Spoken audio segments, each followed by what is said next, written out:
सन 1905 का समय था। इलाहाबाद के पास एक छोटे से कस्बे में रामदयाल नाम का युवक रहता था। उसका घर मिट्टी की दीवारों और खपरेल की छत वाला था।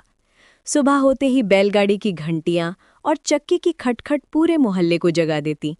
गांव के चौपाल पर लोग अखबार की हेडलाइन सुनने के लिए इकट्ठा होते। कहीं जापान रूस का युद्ध तो कहीं बंगाल विभाजन की खबर। रामदयाल पढ़ाई में तेज था। वो कस्बे की स्कूल में उर्दू और अंग्रेजी दोनों पढ़ता। पिता चाहते थे कि वो जमींदारी संभाले, मगर उसके मन में कुछ और ही उमंग थी। रात को लालटेन की रोशनी में वो भारत के स्वतंत्रता सेनानियों की कहानियां पढ़ता। उसके दोस्त फूस की झोपड़ी में बैठकर गुपचुप चर्चा करते कि कैसे अंग्रेजों की नीतियों से किसान बर्बाद हो रहे हैं। एक दिन कस्बे में कांग्रेस का जुलूस निकला। वंदे मातरम के नारे गूंज उठे। रामदयाल पहली बार भीड़ में शामिल हुआ। उसके हाथ में तिरंगे की जगह सिर्फ लाल पीला हरा कपड़ा था, क्योंकि असली झंडा गांव तक पहुंचा ही नहीं था। लेकिन उसके भीतर जोश था, जैसे वही असली आज़ादी का प्रतीक हो। शाम को लौटकर पिता ने डांटा, इन आंदोलनों से पेट नहीं भरता। मगर रामदयाल शांत रहा।